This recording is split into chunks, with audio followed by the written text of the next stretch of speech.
হাজারো ব্যথা বেদনার পরে ফিরে আসনি তুমি আপন ঘরে। দিনের আলো তুমি ছড়িয়ে দিতে চলে গেলে মদিনায় মক্কা ছেড়ে। হে রাসূল তোমাকে ভুলি আমি কেমন করে। হে রাসূল তোমাকে ভুলি আমি কেমন করে। খেয়ে না খেয়ে দিন প্রচারের কাজে নিজেকে দিয়েছ বিলিয়ে।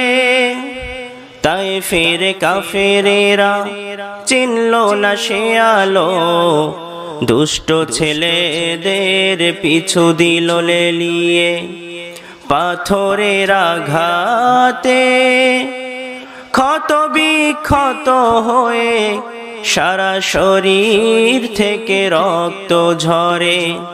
হে রাসূল তোমাকে ভুলি আমি কেমন করে। হে রাসূল তোমাকে ভুলি আমি কেমন করে। হেরা গুহায় তোমারি ধ্যান, আসমান থেকে নামে আল কোরআন। ভাঙলো সবার ঘুম তোমারি তরে, আসলো কোরআনের ছায়া তলে।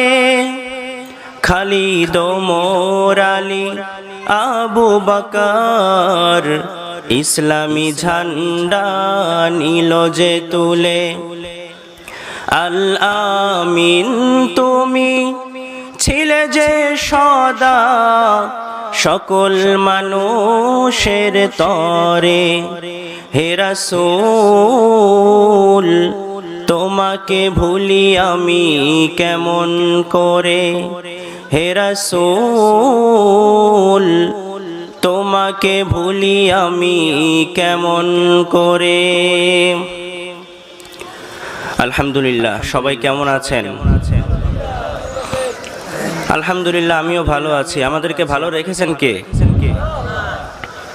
আমাদেরকে সুস্থ রেখেছেন কে? যে আল্লাহ আমাদেরকে ভালো রেখে সুস্থ রেখে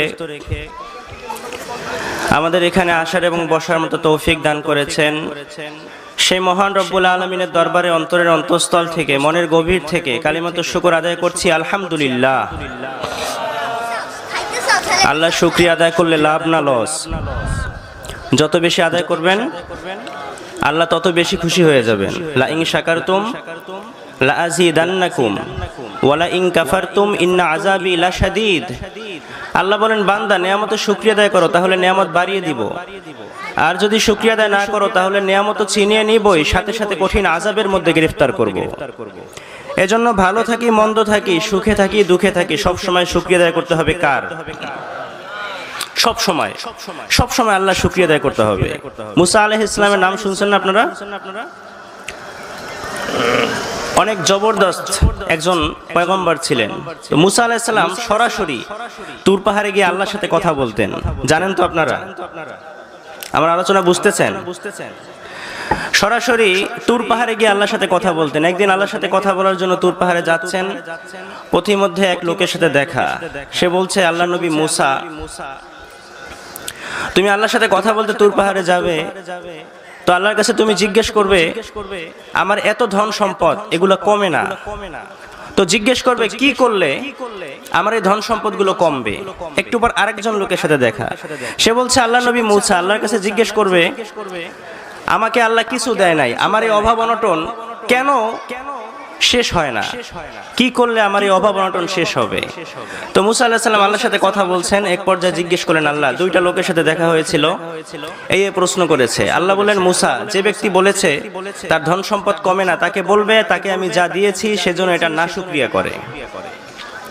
আর যে বলছে তার কিচ্ছু নাই, তাকে বলবে সেজন্য তাকে আমি যা দিয়েছি তার শুধু পরনের একটা কাপড় আর ঘরের চাল, ঘরের বেড়া নাই, তো তাকে এটার জন্য শুকরিয়া আদায় করতে বলবে। তো মুসা আলাইহিস সালাম প্রথমে ধনী লোকের সাথে দেখা, সে বলল আল্লাহ বলেছেন তোমাকে আল্লাহ যা দিয়েছেন তুমি যেন এটা শুকরিয়া আদায় না করো। তখন সে সাথে সাথে সেজদায় পড়ে গেল, বলল এটা কিভাবে সম্ভব, যেই মালিক আমাকে এত কিছু দিয়েছেন তার শুকরিয়া আদায় করবো না, এটা হতে পারে না। আল্লাহ পাক রব্বুল আলামিন তার সম্পদ আরো বাড়িয়ে দিয়েছেন, সুবহানাল্লাহ। দ্বিতীয় লোকের সাথে দেখা, সে বলছে আল্লাহ নবী মুসা আল্লাহকে জিজ্ঞেস করেছিলে, মুসা আলাইহিস সালাম বলেন হ্যাঁ আল্লাহ বলেছেন আল্লাহ তোমাকে যেটা দিয়েছেন তুমি এটা শুকরিয়া আদায় করো। তখন ওই লোকটা বলল আল্লাহ আমাকে কি দিয়েছেন, কিছুই তো দেন নাই, আমার শুধু পরনে একটা কাপড়, একটা লুঙ্গি আর মাথার উপরে ঘরের চাল, ঘরের বেড়া নাই, কি দিয়েছেন আল্লাহ আমাকে, আমি কিসের শুকরিয়া আদায় করব। এই কথা বলতে দেরি সাথে সাথে একটা দমকা বাতাস এসে মুহূর্তের মধ্যে তার ঘরের চালটা উড়িয়ে নিয়ে গেল। নাউজুবিল্লাহ পড়বেন না। এজন্য ভালো থাকি মন্দ থাকি, সুখে থাকি দুঃখে থাকি, সবসময় শুকরিয়া আদায় করতে হবে কার? আসলে আল্লাহ আমাদেরকে যা দিয়েছেন এটা শুকরিয়া যদি আমরা কিয়ামত পর্যন্ত সিজদায় পড়ে আদায় করি তাহলেও সম্ভব হবে না। সবকিছু বাদ দিলাম, আশেপাশে এত নেয়ামত, যেদিকে তাকাই সেদিকে শুধু রব্বুল আলামিন নেয়ামত, আছে না নাই? এত নেয়ামত, এগুলো সব বাদ দিলাম। আমার এই 3.5 হাত বডির মধ্যে আল্লাহ যেটা দিয়েছেন আপনি যদি এটা শুকরিয়া আদায় করেন তাহলেও তো আপনি শেষ করতে পারবেন না। এই যে আমাদের চোখ আছে না, এই চোখের মধ্যে আল্লাহ পাক রব্বুল আলামিন 576 মেগাপিক্সেল ক্যামেরা ঢুকিয়ে দিয়েছেন। কত? 576 মেগাপিক্সেল ক্যামেরা। যাদের অ্যান্ড্রয়েড ফোন আছে তারা সহজে বুঝবেন, একটা অ্যান্ড্রয়েড ফোনের মধ্যে 10, 15, 20, 50 সর্বোচ্চ 100 এরকম মেগাপিক্সেল ক্যামেরা দেয়া থাকে। এটা দিয়েই বহু দূরের ছবি স্পষ্টভাবে তোলা যায় কি যায় না? আর প্রত্যেকটা মানুষের চোখের মধ্যে আল্লাহ 576 মেগাপিক্সেল ক্যামেরা ঢুকিয়ে দিয়েছেন। এমন ভাবে সেটিং করেছেন দূরের জিনিস যেভাবে আমরা ঠিকভাবে দেখতে পাই, কাছের জিনিসও ঠিকভাবে দেখতে পাই। পড়েন সুবহানাল্লাহ। আবার রব্বুল আলামিন বলেন আলাম নাজআল লাহু আইনাইনি ওয়া লিসানান ওয়া শাফাতাইনি ওয়া হাদাইনাহু নাজদাইন।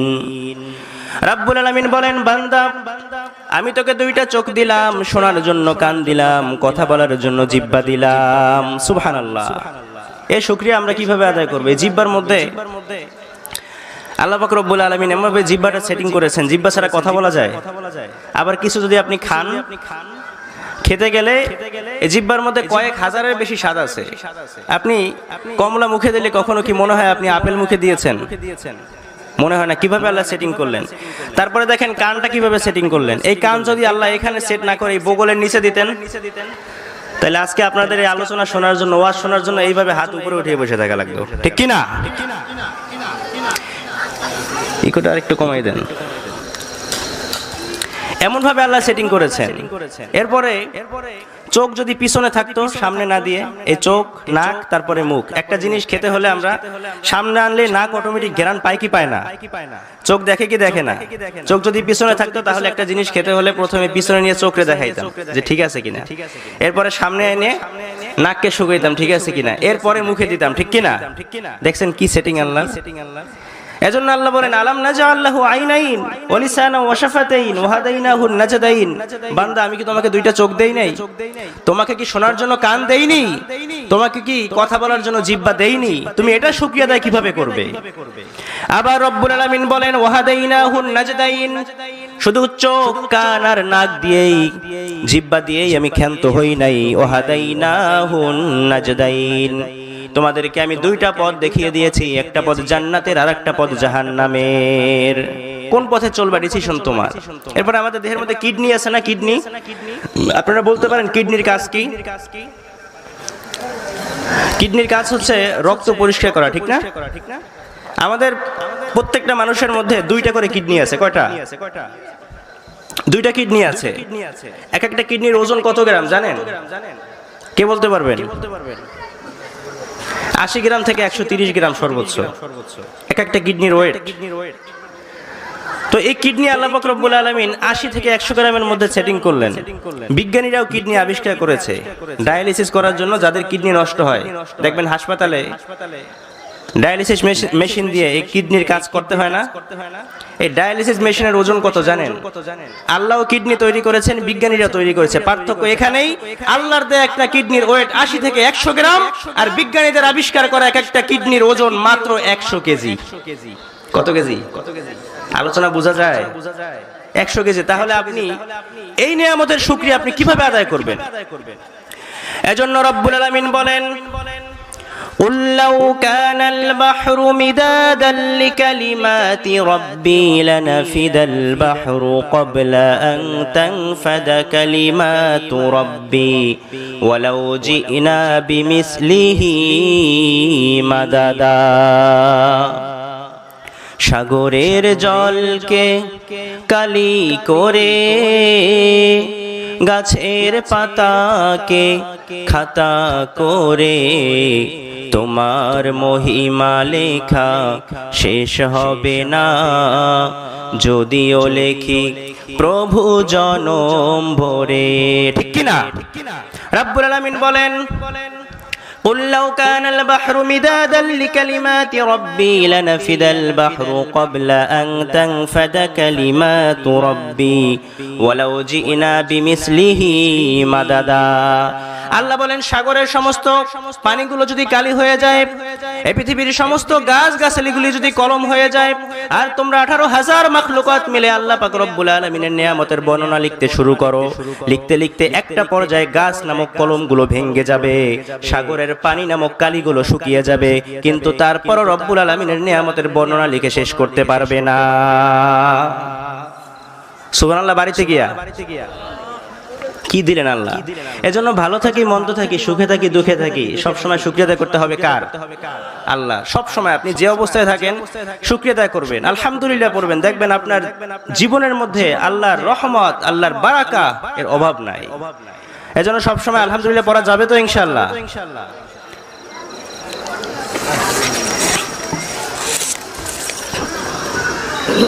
ঐতিহ্যবাহী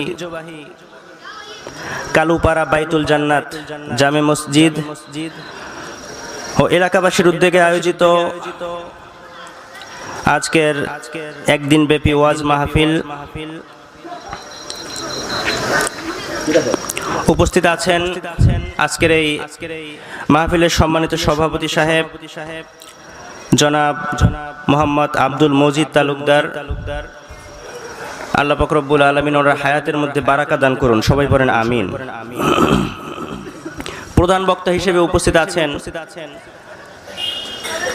জনাব হযরত হাফেজ মাওলানা ফজলুল হক সাহেব, আমার অত্যন্ত শ্রদ্ধেয় ভালোবাসার একজন মানুষ,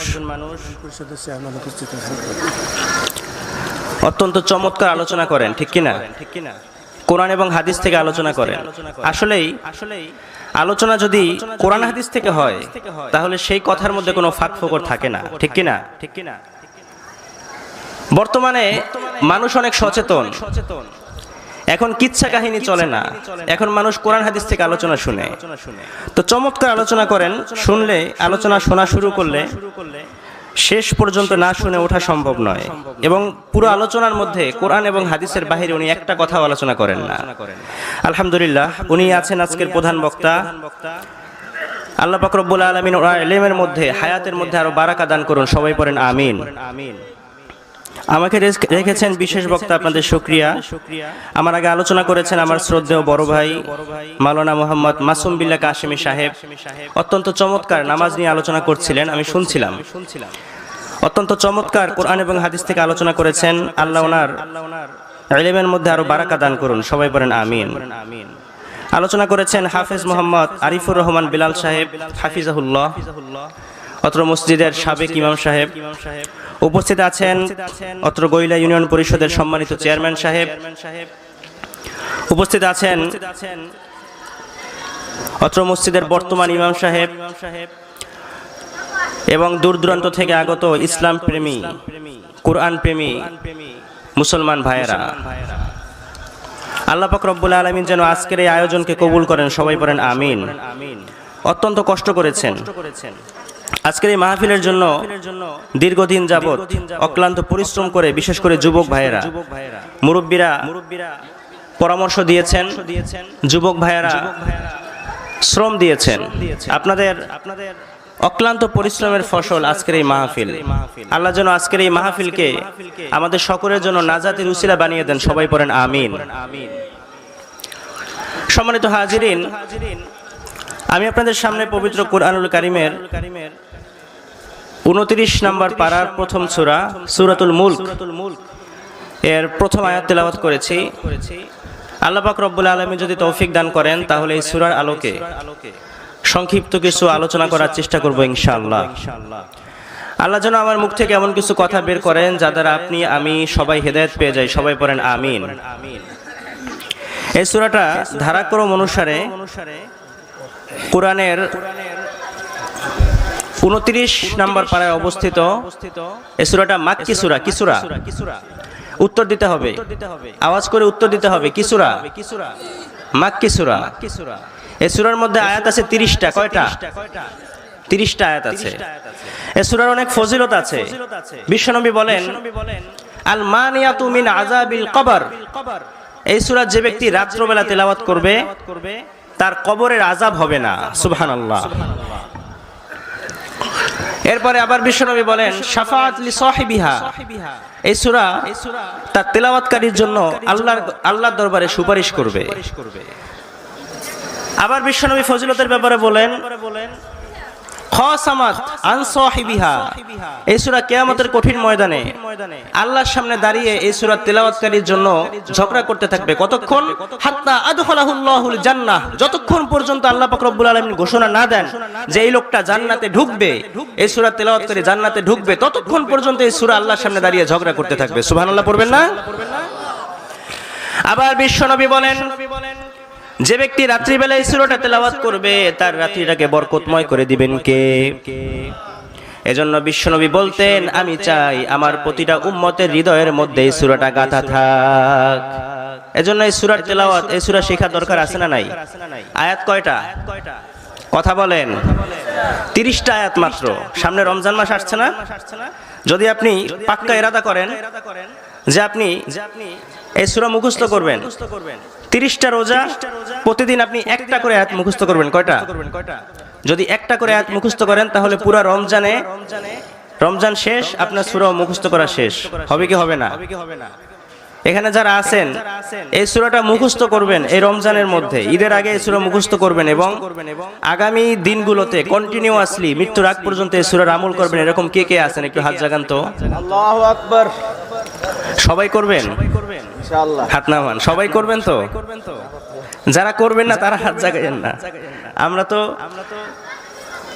ঠিক হইলেও আছি, বেঠিক হইলেও আছি, সবসময় আমরা বলি ঠিক, ঠিক না? হাত আমরা জাগাই সবাই, কিন্তু আমলের বেলায় নাই। আমি এখানে যারা আছেন বেশি না, মাত্র 5টা লোক দেখতে চাই, যে 5টা লোক পাক্কা ইরাদা করবেন এই সূরাটা এই রমজানের মধ্যে মুখস্থ করবেন।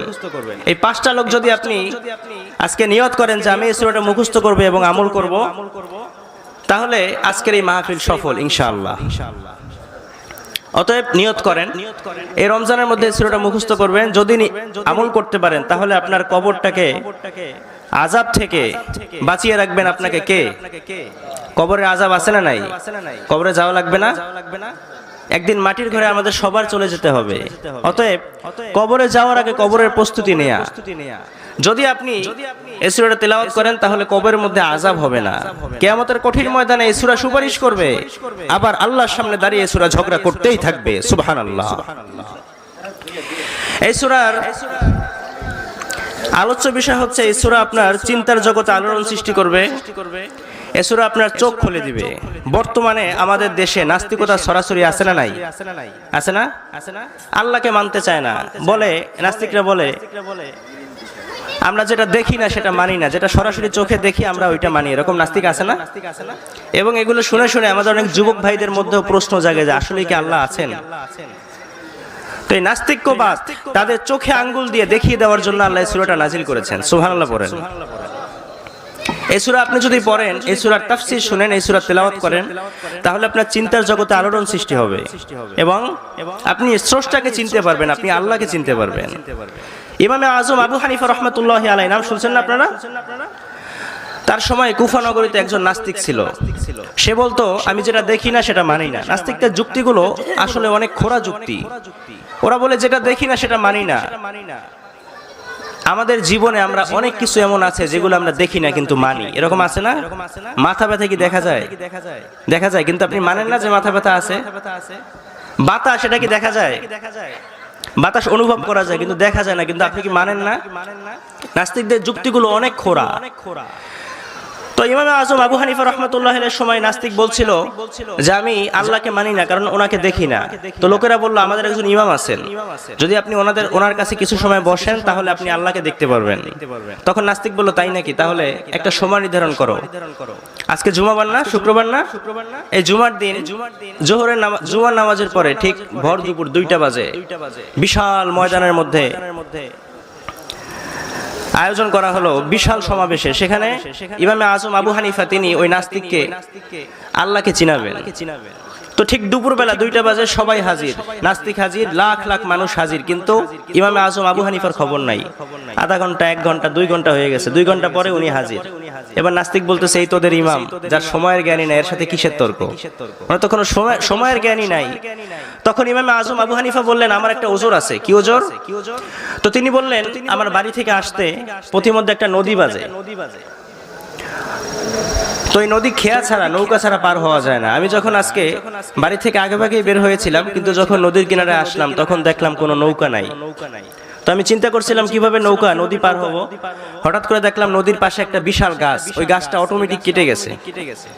কাটার পরে অটোমেটিক গাছ থেকে তক্তা বের হয়েছে। তক্তা বের হওয়ার পরে অটোমেটিক একটার সাথে একটা তক্তা জোড়া লেগে নৌকা হয়ে গিয়েছে। এরপরে দেখলাম নৌকাটা শাঁ করে এপারে চলে আসলো।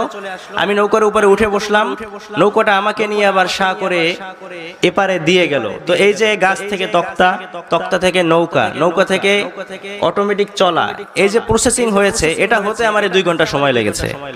এবার নাস্তিক বলে তোদের ইমাম গাঞ্জা খাইছে। এটা কি আসলে সম্ভব? নাস্তিক বলে এটা কিভাবে সম্ভব? কিভাবে গাছ থেকে তক্তা হয়, তক্তা থেকে নৌকা হয়? এগুলা করার জন্য তো একজন মিস্ত্রির দরকার আছে না নাই? এবার ইমাম আজম আবু হানিফা বললেন এই তো লাইনে আসছেন, এবার আপনাকে বোঝাতে সহজ হবে। ইমাম আজম আবু হানিফা ডেকে বললেন ও নাস্তিক, যদি একটা গাছ থেকে তক্তা হতে না পারে, তক্তা থেকে নৌকা হতে না পারে, নৌকা যদি মাঝি ছাড়া চলতে না পারে, তাহলে এই বিশাল আকাশ, বিশাল জমিন কেমন করে এমনি এমনি হলো? এগুলা কেমন করে এমনি এমনি সৃষ্টি হলো? কেমন করে এমনি এমনি চলে? নাস্তিক বলল ঠিকই তো, আমি তো এভাবে কখনো চিন্তা করিনি। আসলেই তো, এটা কেমন করে চলে? বিশাল আকাশ, এই বিশাল নবমণ্ডল, ভূমণ্ডল, এগুলো কেমন করে এমনি এমনি চলে? এটা তো আমি চিন্তা করি নাই। নাস্তিক বলল ডেকে, ও ইমাম, আসলেই আপনি আল্লাহকে দেখাতে পারবেন? আপনার মতো করে এখনো পর্যন্ত আমি কখনো চিন্তা করি নাই। আসলেই আপনি আমার চোখ খুলে দিয়েছেন। আর আমি দেরি করতে চাই না, আমাকে পড়াইয়া দেন লা ইলাহা ইল্লাল্লাহু মুহাম্মাদুর রাসূলুল্লাহ সাল্লাল্লাহু আলাইহি ওয়াসাল্লাম। কালেমা পড়ে মুসলমান হয়ে গেল। তো এই সূরা পড়লে আল্লাহকে চেনা যায়, আল্লাহকে জানা যায়। আলোচনা বুঝতেছেন তো? এই সূরা পড়লে আল্লাহর পরিচয় পাওয়া যায়। আল্লাহ বলেন তাবারাকাল্লাযী বিয়াদিহিল মুলক। সূরার নাম কি? মুলক। মুলক মানে কি জানেন? রাজত্ব। মুলক মানে ক্ষমতা। রাজত্ব কার? এই পৃথিবীতে আমাদের হাতে যেটা আছে এটাকে ক্ষমতা বলা যায় না। বলা যায়? আসলে আমাদের কোনো ক্ষমতাই নাই। যেটা আছে এটাকে আমরা ক্ষমতা বলতে পারি না। আমাদের আল্লাহ যেটা দিয়েছেন এটাকে ক্ষমতা বলা যায় না। রাজত্ব শুধুমাত্র একজনের, তিনি আল্লাহ। তার কর্তৃত্ব সবখানে আছে, এমন কোন জায়গায় নাই তার কর্তৃত্ব নাই। এজন্য আল্লাহ সূরার নাম দিয়েছেন সূরা মুলক। রাব্বুল আলামিন বলেন তাবারাকাল্লাযী বিয়াদিহিল মুলকু ওয়া হুয়া আলা কুল্লি শাইইন কাদির। সুমহান সেই সত্তা যার হাতে ক্ষমতা, তিনি সকল বিষয়ের উপরে ক্ষমতাবান। সুবহানাল্লাহ। আল্লাহর ক্ষমতা আছে না নাই? এই পৃথিবীতে বিভিন্ন ধরনের প্রাকৃতিক দুর্যোগ আছে না? সাইক্লোন, তারপরে বন্যা, সুনামি, এগুলো যখন আসে তখন আল্লাহর ক্ষমতা টের পাওয়া যায়। আমরা যতই ক্ষমতার বাহাদুরি দেখাই না কেন, আল্লাহ চাইলে মুহূর্তের মধ্যে কয়েক সেকেন্ডের ভূমিকম্প দিয়ে পুরো এলাকাটা ধ্বংস করে দিতে পারেন, ঠিক কিনা? যদি আল্লাহ পাক রব্বুল আলামিন এখন এখানে মাত্র 70 কিলোমিটার বেগে একটু বাতাস প্রবাহিত করেন, তাহলে মুহূর্তের মধ্যে পুরো এলাকাটা লন্ডভন্ড হয়ে যাবে। এখানে আমাদের কাউকে আর খুঁজে পাওয়া যাবে না, ঠিক কিনা? আল্লাহর ক্ষমতা আছে না নাই? আর রিহ জুনদুম মিন জুনুদিল্লাহ, বাতাস আল্লাহর সৈনিক, পানি আল্লাহর সৈনিক, এই পৃথিবীর সবকিছু আল্লাহর সৈনিক। চিল্লায়া বলেন ঠিক কিনা? এজন্য রব্বুল আলামিন বলেন, তাবারাকাল্লাযী বিয়াদিহিল মুলকু ওয়া হুয়া আলা কুল্লি শাইইন কাদির। সুমহান সেই সত্তা যার হাতে ক্ষমতা, তিনি সকল বিষয়ের উপরে ক্ষমতাবান। ক্ষমতা কার হাতে? এই পৃথিবীতে রাজা বাদশা তারা বিভিন্ন এরিয়ার জন্য বিভিন্ন দেশের রাজা হয়, হয় কি হয় না? প্রেসিডেন্ট, প্রধানমন্ত্রী। তো আল্লাহর ক্ষমতা কি এই পৃথিবীর রাজা বাদশাদের মতো? আল্লাহর ক্ষমতা এই পৃথিবীর রাজা বাদশাদের একটা নির্দিষ্ট সময় থাকে, ঠিক না? 5 বছর অথবা 10 বছর। এই যে আমাদের মাননীয় প্রধানমন্ত্রী শেখ হাসিনা, এই 5 বছরের জন্য আবার ক্ষমতায় এসেছেন। এভাবে মা তারা ফি খালকির রহমানি মিন তাফাউত ফারজি'ল বাসারা হাল তারা মিন ফুতুর। আল্লাহ বলেন, আমি আল্লাহ 7টি আসমান স্তরে স্তরে বিন্যস্ত করেছি। মা তারা ফি খালকির রহমানি মিন তাফাউত, আল্লাহর সৃষ্টির মধ্যে তুমি বিন্দু মাত্র খুঁত খুঁজে পাবে না। আপনি আল্লাহর সৃষ্টির দিকে তাকান, সবসময় তো আকাশের দিকে তাকান, একটু গভীরভাবে আগামীকাল দিনের বেলা একটু তাকাবেন, দেখবেন যে আসলে আল্লাহর সৃষ্টির মধ্যে কোনো খুঁত খুঁজে পাওয়া যায় কিনা। আল্লাহর সৃষ্টিতে কোনো খুঁত আছে? আল্লাহ চ্যালেঞ্জ করেছেন। এগুলো নিয়ে যদি নাস্তিক একটু চিন্তা ভাবনা করে, তাহলে আল্লাহকে বিশ্বাস না করে আর কোনো উপায়। আল্লাহ বলেন, আমি আল্লাহ 7টা আসমান স্তরে স্তরে বিন্যস্ত করেছি। মা তারা ফি খালকির রহমানি মিন তাফাউত, আল্লাহর সৃষ্টির মধ্যে তুমি বিন্দু মাত্র খুঁত খুঁজে পাবে না। সুম্মারজি'ল বাসার কাররাতাইন ইয়ানকালিব ইলাইকাল বাসারু খাসিআন ওয়া হুয়া হাসির। আল্লাহ বলেন, তাকা বান্দা, আবার তাকা, আবার তাকা, বারবার তাকা আকাশের দিকে। তাকাতে তাকাতে একটা পর্যায়ে তোমাদের দৃষ্টি ক্লান্ত এবং ব্যর্থ হয়ে পৃথিবীতে ফিরে আসবে, কিন্তু তারপরও আল্লাহর সৃষ্টির মধ্যে বিন্দু মাত্র খুঁত খুঁজে পাবে না। আল্লাহু আকবার। আল্লাহর সৃষ্টিতে কোনো খুঁত আছে? আল্লাহ চ্যালেঞ্জ করেছেন। এরপরে রব্বুল আলামিন বলেন, ওয়ালাকাদ যায়্যানাস সামাআদ দুনিয়া বিমাসাবিহা ওয়া জাআলনাহা রুজুমান লিশ-শায়াতিন ওয়া আ'তাদনা লাহুম আযাবাস সাঈর। আল্লাহ বলেন, আমি আল্লাহ প্রথম আকাশকে, প্রথম আকাশের মহাশূন্যকে সুসজ্জিত তারকারাজি দিয়ে আমি সুশোভিত করেছি। সুবহানাল্লাহ। রাতের বেলা তারার মেলা আছে না নাই? রাতের বেলা যখন আমরা আকাশে তারকার দিকে তাকাই, এখন তো লাইটিং ফাইটিং এর কারণে অনেক কিছু দেখা যায় না, অনেক তারকার আলো চোখে পড়ে না, কিন্তু আগে গ্রামগঞ্জে এখনো আছে। রাত্রিবেলা আকাশের দিকে তাকালে লক্ষ লক্ষ লক্ষ কোটি তারা আছে না নাই? এগুলো আমরা এতটুকু ছোট ছোট দেখতে পাই না, কিন্তু আসলে কি এগুলো ছোট? এই তারকা এর মধ্যে একটা আছে সূর্য। এই সূর্যটা হচ্ছে পৃথিবীর চেয়ে কত লক্ষ গুণ বড়? কথা বলেন। 13 লক্ষ গুণ বড়। তার মানে 13 লক্ষটা পৃথিবী সূর্যের মধ্যে ঢুকিয়ে রাখা যাবে, ঠিক কি না? এই সূর্যই কি সবচেয়ে বড় গ্রহ? না, আরো আছে। সূর্যের চেয়ে বড় অনেক গ্রহ আছে। বেটেলজিউস নামে একটা তারা আছে। এই তারকা এই সূর্যের চেয়ে কয়েক কোটি গুণ বড়। এরকম হাজার হাজার লক্ষ কোটি তারকা দিয়ে এই মহাকাশের মধ্যে অনেকগুলো গ্যালাক্সি আছে। তো এই সূর্য, চাঁদ, তারপরে বেটেলজিউস, এই যে তারকাগুলো আছে, এগুলো যে মহাশূন্যে যে গ্যালাক্সির মধ্যে আছে, এটার নাম হচ্ছে মিল্কি ওয়ে গ্যালাক্সি। আমাদের পৃথিবী যে গ্যালাক্সির মধ্যে, এটার নাম কি? Milky Way galaxy. তো আমাদের এই গ্যালাক্সি থেকে আপনি যদি আমাদের কাছের সবচেয়ে কাছের গ্যালাক্সি অ্যান্ড্রোমেডা, এই গ্যালাক্সিতে যেতে চান, তাহলে আপনার সময় লাগবে 25 লক্ষ আলোকবর্ষ। আলোকবর্ষ বুঝেন? আলো এই পৃথিবীতে আবিষ্কৃত এখন পর্যন্ত সবচেয়ে দ্রুত গতি হচ্ছে আলো। আলো প্রতি সেকেন্ডে ছুটে 1,86,000 মাইল। কত? 1 সেকেন্ড 1 মিনিটে না কিন্তু। আর 1 সেকেন্ড বলতেও তো 2 সেকেন্ড চলে যায়, ঠিক কি না? 1,86,000 মাইল প্রতি সেকেন্ডে ছুটে আলো। তো আপনি যদি আলোর গতিতে আমাদের এই মিল্কি ওয়ে গ্যালাক্সি থেকে সবচেয়ে কাছের আমাদের প্রতিবেশী গ্যালাক্সি অ্যান্ড্রোমেডাতে যেতে চান, তাহলে আপনার সময় লাগবে মাত্র 25 লক্ষ আলোকবর্ষ। সুবহানাল্লাহ পড়বেন না? তাহলে কত বিশাল এই মহাশূন্যের মধ্যে শুধু মিল্কি ওয়ে না, অ্যান্ড্রোমেডা না, এরকম হাজার হাজার লক্ষ লক্ষ গ্যালাক্সি আল্লাহ তৈরি করে রেখেছেন। আবার আল্লাহ বলেন এই সমস্ত গ্যালাক্সিগুলো যেখানে অস্ত যায় আল্লাহ পাক রব্বুল আলামিন সেই জায়গার কসম কোরআনের মধ্যে খেয়েছেন। রব্বুল আলামিন বলেন ফালা উকসিমু বিমাওয়াকিন নুজুম, এই সমস্ত গ্যালাক্সি, মিল্কি ওয়ে গ্যালাক্সি, এই সমস্ত তারকারাজি, এই সমস্ত গ্রহ যেখানে অস্ত যায় বিজ্ঞানীরা সেটার নাম দিয়েছে ব্ল্যাক হোল। কি দিয়েছে? Black hole. আল্লাহ বলেন ফালা উকসিমু বিমাওয়াকিন নুজুম, যেখানে এই তারকারাজিগুলো অস্ত যায় আমি আল্লাহ সেই জায়গায় কসম কাটলাম। সুবহানাল্লাহ। বিজ্ঞানীরা বলে এই ব্ল্যাক হোলটা, এই ব্ল্যাক হোলের রেঞ্জের মধ্যে যখন এই গ্যালাক্সিগুলো আসে, ছোট বাচ্চার মুখে চকলেট দিলে, চুইংগাম দিলে ছোট বাচ্চা যেভাবে চুষে খেয়ে ফেলে, ঠিক সেভাবে এই ব্ল্যাক হোলের মুখের কাছে আসলে এই বড় বড় বিশাল দানবাকৃতির এই সমস্ত গ্রহগুলো, এই সমস্ত গ্যালাক্সিগুলো এই ব্ল্যাক হোল চুষে খেয়ে ফেলে। সুবহানাল্লাহ পড়বেন না? তাহলে এই সবকিছু প্রথম আকাশের মহাশূন্যের ভিতরে, এখনো উপরে যাওয়া যায় নাই। সব কোথায়? প্রথম আকাশের মহাশূন্যে। এরপরে প্রথম আকাশ, এরপরে দ্বিতীয় আকাশের মহাশূন্য, এরপরে দ্বিতীয় আকাশ, এরপরে তৃতীয় আসমানের মহাশূন্য, এরপরে তৃতীয় আসমান আছে না নাই?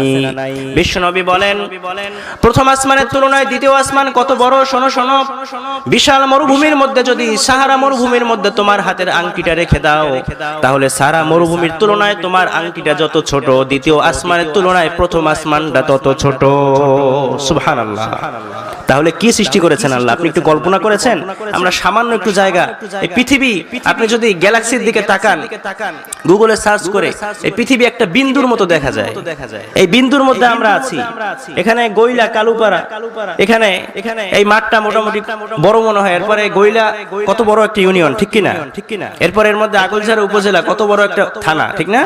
এর মধ্যে বরিশাল জেলা, এরকম 64টা জেলা নিয়ে আমাদের সোনার বাংলাদেশ। এই বাংলাদেশটা কত বড়, মানচিত্রের মধ্যে বাংলাদেশ লেখার জায়গা নাই, ঠিক কিনা?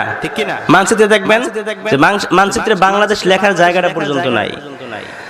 তাহলে আল্লাহর সৃষ্টির তুলনায় আমাদের এই পৃথিবীটা কত ছোট, এই পৃথিবীর তুলনায় আমাদের বাংলাদেশটা কত ছোট, এই বাংলাদেশের তুলনায় বরিশাল জেলাটা কত ছোট, বরিশাল জেলার তুলনায় আগলঝাড়া উপজেলা কত ছোট, আগলঝাড়া উপজেলার তুলনায় গইলা ইউনিয়ন কত ছোট, গইলা ইউনিয়নের তুলনায় আমাদের এই মাহফিলের মাঠটা কত ছোট, ঠিক কিনা?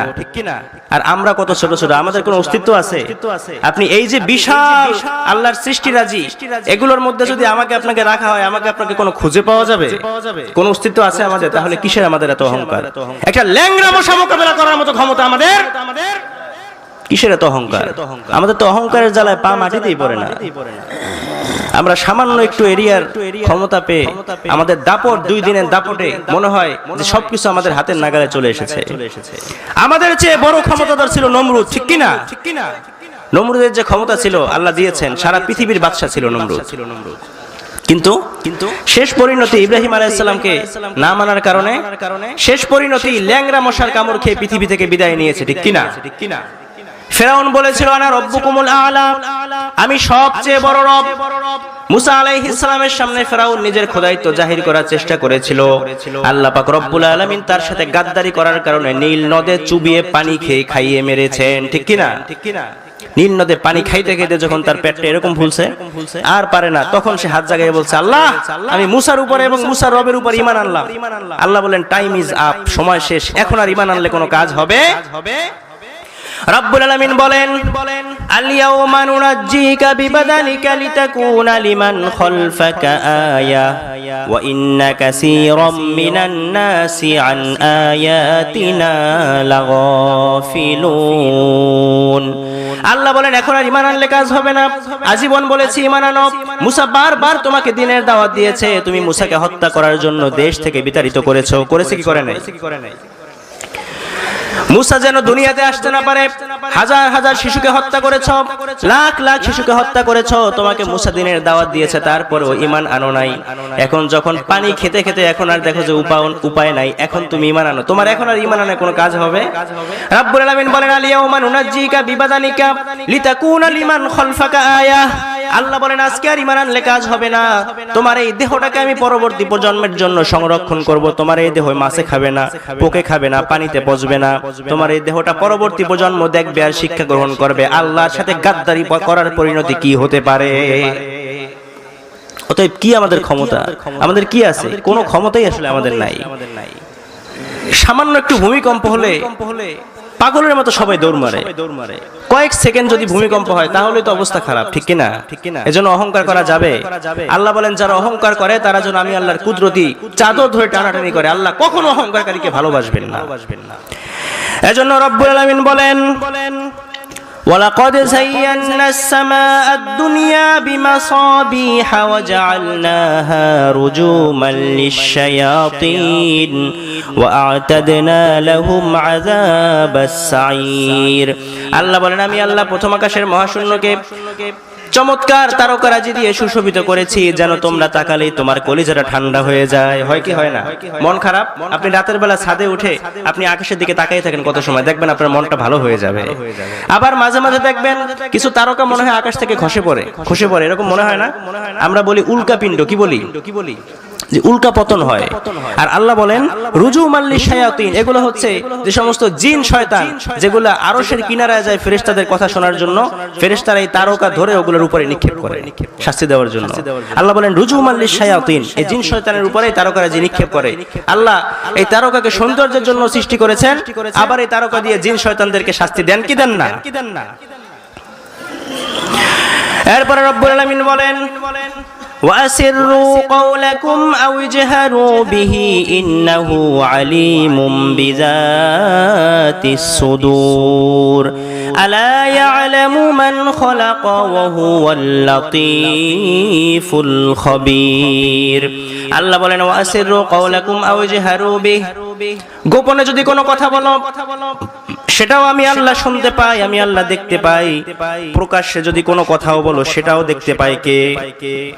আপনি মনে মনে এখন যেটা ভাবছেন সেটা পৃথিবীর কেউ জানে না, আপনি জানেন। আর কে জানে? যদি প্রকাশ্যে একটা কথা বলেন, এই যে কথা বলছি এগুলো শুনেন কে? আল্লাহ বলেন তিনি লাতীফুল খবীর, তিনি অমাবস্যার রাতে তিনি থাকেন উচ্চ আরশে আজিমে, কিন্তু অমাবস্যার রাতে সাতবক জমিনের নিচ দিয়ে যদি কোনো পিপিলিকা নিঃশব্দে নীরবে হেঁটে যায়, আল্লাহ বলেন আমি আল্লাহ পিপিলিকার পায়ের আওয়াজ শুনতে পাই। সুবহানাল্লাহ।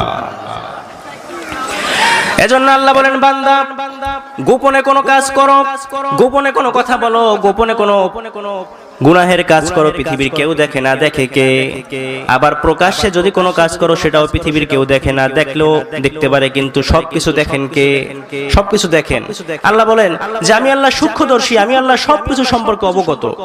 অতীতে কি হয়েছে সেটাও আমি আল্লাহ জানি, আগামীতে কিয়ামত পর্যন্ত পৃথিবীতে কি ঘটবে, কিয়ামতের পরেও কি ঘটবে এগুলোও জানেন কে? তিনি লাতীফুল খবীর। আলোচনা বুঝতেছেন আপনারা? এরপর রব্বুল আলামিন বলেন ওয়াল্লাযী জাআলা লাকুমুল আরদা যালুলান ফামশু ফী মানাকিবিহা ওয়া কুলু মির রিজকিহি ওয়া ইলাইহিন নুশুর। আল্লাহ বলেন আমি আল্লাহ এমন আল্লাহ ওয়াল্লাযী জাআলা লাকুমুল আরদা যালুলা, তোমাদের জন্য পৃথিবীর জমিনকে আমি কার্পেটিং করে দিয়েছি, সমতল করে দিয়েছি। এই পৃথিবীর জমিন সমতল না? যদি সমতল না হতো আপনারা এখানে আজকে বসতে পারতেন, আপনারা হাঁটতে পারতেন, রাস্তা দিয়ে গাড়ি চালাতে পারতেন। আল্লাহ বলেন হুয়াল্লাযী জাআলা লাকুমুল আরদা যালুলা, পৃথিবীর জমিনকে সমতল করে দিয়েছি। ফামশু ফী মানাকিবিহা, তোমরা সেই পৃথিবীর জমিনের কাঁধের উপরে, পৃথিবীর জমিনের উপরে চলাচল করো। ওয়াকুলু মির রিজকিহি, এই পৃথিবীর জমিন থেকে উৎপন্ন রিজিক তোমরা ভক্ষণ করো। ওয়া ইলাইহিন নুশুর, আল্লাহ বলেন এই মাটি থেকেই দ্বিতীয়বার তোমাদেরকে আবার পুনরুত্থান করব। এই ক্ষমতা আল্লাহর আছে না নাই? আল্লাহ বলেন ওয়া ইলাইহিন নুশুর, এই মাটি থেকে সৃষ্টি করলাম। মিনহা খলাকনাকুম ওয়া ফিহা নুঈদুকুম ওয়া মিনহা নুখরিজুকুম তারাতান উখরা। আল্লাহ বলেন মাটি থেকে বানালাম, মাটির কবরে আবার পাঠালাম, আবার মাটি থেকে আমাদেরকে জীবিত করবেন কে? আল্লাহ বলেন ওয়া ইলাইহিন নুশুর, মাটি থেকে আবার জীবিত করা হবে। আবার রব্বুল আলামিন বলেন এই পৃথিবীর জমিনটা সমতল করেছি, সবুজ কার্পেটিং করেছি। বিমানে উঠলে দেখা যায়, বিমানে উঠলে দেখবেন যে নিচে শুধু সবুজ আর সবুজ দেখায় বাংলাদেশটা, ঠিক না? সবুজ মনে হয় সবুজের কার্পেটিং করা। আল্লাহ বলেন পৃথিবীর জমিনটা সমতল করেছি, আবার এই পৃথিবীর জমিনের নিচে আমি আল্লাহ আযাব এবং গজব রেখে দিয়েছি। বিজ্ঞানীরা আবিষ্কার করেছে এই পৃথিবীর নিচে জ্বলন্ত আগুনের লাভা আছে। আল্লাহ পাক রব্বুল আলামিন সেই কসম কোরআনে করেছেন, ওয়াল বাহরিল মাসজুর, আল্লাহ বলেন উত্তপ্ত সাগরের কসম, ফুটন্ত সাগরের কসম। বিজ্ঞানীরা বলে কি ব্যাপার, সাগর আবার ফুটন্ত হয় কেমনে? সাগরের পানি তো ঠান্ডা, ঠিক না? তো তারা আবিষ্কার করেছে এই পৃথিবীর মাটির নিচে ঠান্ডা জমিন এর কয়েক স্তর আছে, মাটির কয়েকটা স্তর আছে। এই স্তরের নিচে সবচেয়ে নিচের যে স্তরটা সেটা হচ্ছে আগুনের লাভা, শুধু আগুন। এই আগুন এমন আগুন, পৃথিবীর কোনো ফায়ার প্রুফ পাইপ এখনো পর্যন্ত আবিষ্কার হয় না আগুনের মোকাবেলা করার। বিজ্ঞানীরা বলেছে এটাই হচ্ছে জাহান্নামের আগুন। এজন্য রব্বুল আলামিন বলছেন, বান্দা আমার সৃষ্টির দিকে তাকা, আকাশের দিকে তাকা, জমিনের দিকে তাকা, সাগরের দিকে তাকা, ঝর্ণার দিকে তাকা। সবকিছুর মধ্যে আল্লাহর নিদর্শন আছে না নাই? আছে না নাই? সবকিছুর মধ্যে আপনি যদি এগুলো নিয়ে একটু চিন্তা করেন তাহলে আপনি আল্লাহকে খুঁজে পাবেন, ঠিক কি না? এরপর রব্বুল আলামিন বলেন, আওয়ালাম ইয়ারাউ ইলা আত-তায়রি ফাওকাহুম সাফফাতিন ওয়া ইয়াকবিদনা মা ইউমসিকুহুন্না ইল্লার রাহমান ইন্নাহু বিকুল্লি শাইইন বাসীর। আল্লাহ বলেন যারা নাস্তিক, যারা বলে আল্লাহকে মানি না, আল্লাহকে বিশ্বাস করি না, আল্লাহ বলেন তারা কি আকাশের দিকে দেখে না? আকাশে উড়ন্ত পাখি দুইটা ডানা মেলে আকাশের মধ্যে উড়ে, মায়ুম সিকুহুন্না ইল্লার রহমান, তারা কিভাবে আকাশের মধ্যে শূন্যে ভেসে বেড়ায়। আল্লাহ ছাড়া তাদেরকে আকাশের মধ্যে শূন্যের মধ্যে ভেসে বেড়ানোর ক্ষমতা দ্বিতীয় কেউ দেয় নাই, ঠিক কিনা? তাদেরকে শূন্যে ধরে রাখে কে? আল্লাহ বলেন মায়ুমসিকুহুন্না ইল্লার রহমান, শূন্যে এই পাখিদেরকে আল্লাহ ধরে রাখে। এই পাখির উপরে গবেষণা করে বিজ্ঞানীরা বিমান আবিষ্কার করছে। এগুলো ইহুদিরা, খ্রিস্টানরা এগুলো নিয়ে গবেষণা করে, কোরআন নিয়ে রিসার্চ করে, তারা নতুন নতুন জিনিস আবিষ্কার করে। আর আমরা মুসলমানরা এগুলো ধারে কাছে নাই, আমরা নতুন নতুন ফতোয়া আবিষ্কার করি যে টুপি কোনটা পরা জায়েজ, কোনটা পরা না জায়েজ, জামা কোনটা পরা যাবে, কোনটা পরা যাবে না, আছে না নাই? আবার মোনাজাত আছে, কেউ বলে মোনাজাত আছে, কেউ বলে মোনাজাত নাই, এগুলো আছে না? এই সমস্ত ইখতিলাফের মধ্যে পড়বেন না কখনো। যারা এই সমস্ত বিষয় নিয়ে, কেউ কি বলছে এখন পর্যন্ত ফরজ নামাজ 5 রাকাত না, ফরজ নামাজ 5 ওয়াক্ত না 6 ওয়াক্ত, কেউ বলছে? এটা কেউ বলে নাই। ফরজ নিয়ে কিন্তু কোনো কিলাকিলি নাই, ওয়াজিব নিয়েও কিলাকিলি নাই, আছে নফল মুস্তাহাব এগুলো নিয়ে কিলাকিলি। অতএব এগুলোর মধ্যে পড়া যাবে না। আপনি আগে 5 ওয়াক্ত নামাজ পড়েন, এরপর আপনি মিলাদ পড়বেন কি পড়বেন না, আপনি মোনাজাত করবেন কি করবেন না, সেটা হলো পরের ব্যাপার। নামাজই পড়ে না, উনি জিজ্ঞাসা করে হুজুর নামাজের পরে মোনাজাত আছে না নাই, অথচ 5 ওয়াক্ত নামাজই পড়েন, এরকম আছে না নাই? এই সমস্ত ফিতনার মধ্যে পড়া যাবে।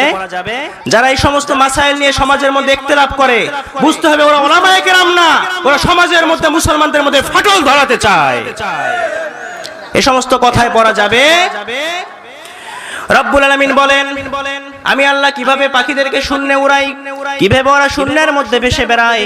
আবার আল্লাহ পাক রব্বুল আলামিন এই পাখির কথা কোরআনের মধ্যে অন্য জায়গায়ও বলেছেন।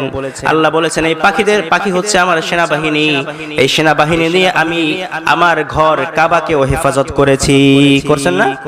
ওয়া আরসালা আলাইহিম তায়রান আবাবিল তারমিহিম বিহিজারাতিম মিন সিজ্জিল।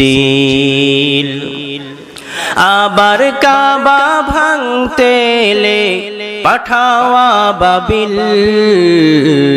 দাও খোদা দাও আমায় আবার ওমর দরাজ দিল, দাও খোদা দাও আমায় আবার ওমর দরাজ দিল। পরে না আমিন। আল্লাহ বলেন যখন আব্রাহা বাহিনী কাবা ধ্বংস করার জন্য এসেছিল, আমি রব্বুল আলামিন আবাবিল পাখি পাঠিয়ে যারা ছোট ছোট কঙ্কর নিক্ষেপ করেছিল, আল্লাহ সমূলে আব্রাহা বাহিনীকে ধ্বংস করে দিয়েছিলেন। সবকিছুর উপর ক্ষমতা আল্লাহ। পাখি আল্লাহর সৈনিক, ফেরেশতারা আল্লাহর সৈনিক, জিন জাতি আল্লাহর সৈনিক, বাতাস আল্লাহর সৈনিক, পিঁপড়া আল্লাহর সৈনিক। এগুলো সবকিছু আল্লাহর হুকুমে চলে, ঠিক কি না? সবকিছু আল্লাহর হুকুমে চলে। এজন্য এই সূরা আপনি যদি পড়েন, এই সূরা নিয়ে আপনি গবেষণা করেন, তাহলে আপনি আল্লাহকে খুঁজে পাবেন, আল্লাহর সৃষ্টি খুঁজে পাবেন। এজন্য এই সূরার বেশি বেশি তেলাওয়াত, এই সূরার আমল বেশি বেশি করার দরকার আছে না নাই? এজন্য বিশ্বনবী বলেছেন, আমি চাই আমার উম্মতের প্রতিটা উম্মতের হৃদয়ের মধ্যে সূরাটা গাঁথা থাক। আমি চাই প্রতিটা উম্মত যেন রাত্রিবেলা এই সূরার আমল করে। আমল করা যাবে কি যাবে না? যাবে। নিয়ত করেন, যদি পাক্কা নিয়ত করেন যে আপনি এই রোজার মধ্যে, এই রমজানুল মুবারকের মধ্যে আপনি পুরো সূরাটা মুখস্থ করবেন। যদি আপনি নিয়ত করেন তাহলে আপনার নিয়তের মধ্যে বরকত দিবেন কে? আর যদি আপনি নিয়ত করতে পারেন এবং আপনি মুখস্থ করতে পারেন, সেই হিসেবে আপনি যদি আপনার আগামী জীবনটা এই আমলে আপনি কাটাতে পারেন, আশা করা যায় মারা যাওয়ার পরে আপনার কবরে আর আযাব হবে না। আমাদের কবরে আযাব হোক আমরা চাই। কবরের মধ্যে শাস্তি আছে না নাই? বিশ্বনবী বলেন, যখন মাইয়িতকে কবরে রাখা হয়, যারা নাফরমান, যারা বেঈমান, দুই পাশের মাটি তাদেরকে এমন ভাবে চাপ দিবে, চাপের চোটে এক পাজরের হাড্ডি আরেক পাজরের মধ্যে ঢুকে যাবে। নাউজুবিল্লাহ। কি ভয়ঙ্কর অবস্থা! যেই কবরে কোনো সাথী নাই, বাতি নাই, বন্ধু বান্ধব নাই, খোঁজ নেওয়ার মতো কোনো সিস্টেম নাই, ঠিক কিনা? কোনো খোঁজ নেওয়া যায় না। বর্তমান আধুনিক যুগ, বর্তমান ইন্টারনেটের যুগ। পৃথিবীর এক প্রান্ত থেকে অপর প্রান্তে ভিডিও কলে কথা বলা যায়, খোঁজ নেওয়া যায়, কিন্তু বাড়ির পাশে ওই যে বাবাকে রেখে এসেছেন, একটা বারের জন্য খোঁজ নিতে পারেন না, ঠিক কিনা? খোঁজ নেওয়া যায়? কোনো সাথী নাই, অন্ধকার, শুধু অন্ধকার। অন্ধকার যেন শেষ হতে চায় না। বিশ্বনবী বলেছেন, এই সূরার আমল যদি রাত্রিবেলা কেউ করে তাহলে কবরের মধ্যে কখনো আযাব হবে না। এজন্য এই সূরার আমল করা যাবে তো ইনশাআল্লাহ? সর্বশেষ রব্বুল আলামিন এই সূরাটা শেষ করছেন। অনেক লম্বা সূরা আলোচনা, সময় তো সংক্ষিপ্ত, এজন্য অল্পতে শেষ করে দিচ্ছি। এই সূরার শেষে আল্লাহ বললেন, উল আরাআইতুম ইন আসবাহা মাউকুম গাওরান ফামান ইয়াতিকুম বিমাইম মাইন। আল্লাহ বলেন, রাত্রিবেলা তোমরা ঘুমিয়ে পড়েছো, সকালবেলা ঘুম থেকে ওঠার পরে টিউবওয়েল চাপ দিয়েছো, দেখো টিউবওয়েলে পানি নাই। পুকুর ঘাটে গিয়েছো, পুকুর ঘাটেও পানি নাই। বাজারে গিয়েছো, বাজারেও মিনারেল ওয়াটার নাই, কোথাও পানি নাই, সব পানি শুকিয়ে গিয়েছে। সর্বশেষ আল্লাহ চ্যালেঞ্জ করে সূরাটা শেষ করেছেন। সর্বশেষ আল্লাহ চ্যালেঞ্জ করেছেন, উল আরাআইতুম ইন আসবাহা মাউকুম গাওরান ফামান ইয়াতিকুম বিমাইম মাইন। আল্লাহ বলেন, যদি পৃথিবীর সমস্ত পানিগুলো শুকিয়ে যায় তাহলে বলো তোমাদেরকে স্বচ্ছ সুন্দর সুপেয় পানি এনে দেবে কে? পৃথিবীর কারো ক্ষমতা আছে এক ফোঁটা পানি বানানোর? কোন বিজ্ঞানীর ক্ষমতা আছে এক ফোঁটা পানি বানানোর? কারো ক্ষমতা নাই। এটা শুধুমাত্র আল্লাহর আয়ত্তাধীন। আবার রব্বুল আলামিন বলেন, এই পৃথিবীতে আল্লাহ পাক রব্বুল আলামিন বিভিন্ন সাগর মহাসাগরের মধ্যে কয়েক রকমের পানি বহমান করেছেন। দেখবেন এক জায়গার এক পানির সাথে আরেক পানির কোনো মিল নাই। দুই কালারের দুইটা পানি পাশাপাশি চলে, কিন্তু একটার সাথে আরেকটা মিলে না। এরকম আছে না? আল্লাহ এমন সৃষ্টি নৈপুণ্য আল্লাহর, আপনি অবাক হয়ে যাবেন। আপনি যদি এগুলো নিয়ে গবেষণা করেন, একটু চিন্তা করেন, তাহলেই আল্লাহকে খুঁজে পাবেন। এজন্য মাঝে মাঝে আমাদের এই জীবনটা সবসময় তো বিভিন্ন চিন্তা ভাবনা আমরা কাটাই, কিন্তু মাঝে মাঝে একটু আল্লাহকে নিয়ে চিন্তা করবেন। মনের মধ্যে যদি কখনো এরকম জাগে যে আসলে আল্লাহ আছে কিনা, তাহলে একটু আল্লাহর সৃষ্টি নিয়ে চিন্তা করবেন। এই গাছ কেমনে হলো?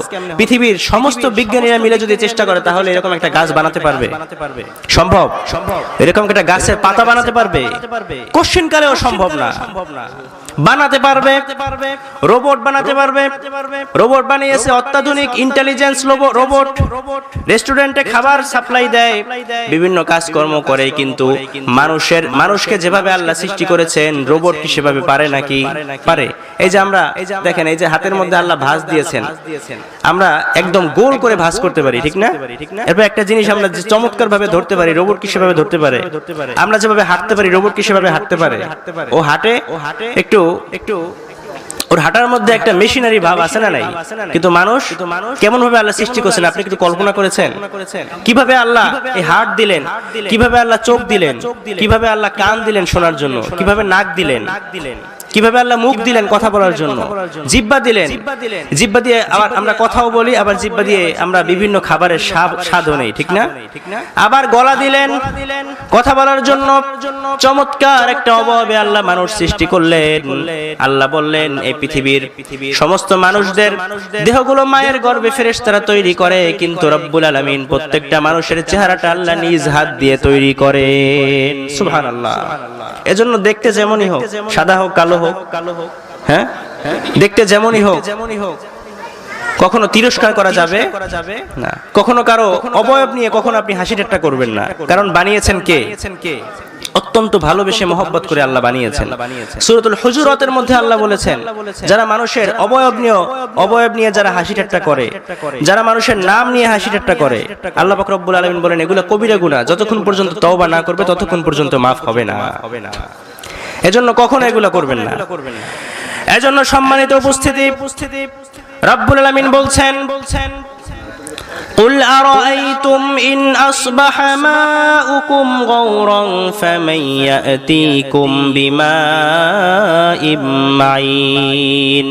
আল্লাহ বলেন সকালবেলা ঘুম থেকে ওঠার পরে যদি দেখো পৃথিবীর সমস্ত পানিগুলো শুকিয়ে গিয়েছে, সাগর মহাসাগরে পানি নাই, নদীতে পানি নাই, খাল বিলে পানি নাই, দোকানেও পানি নাই, সব পানিগুলো শুকিয়ে গিয়েছে, তাহলে তোমাদেরকে সুপেয় মিষ্টি পানি কে এনে দেবে? কেউ দিতে পারবে?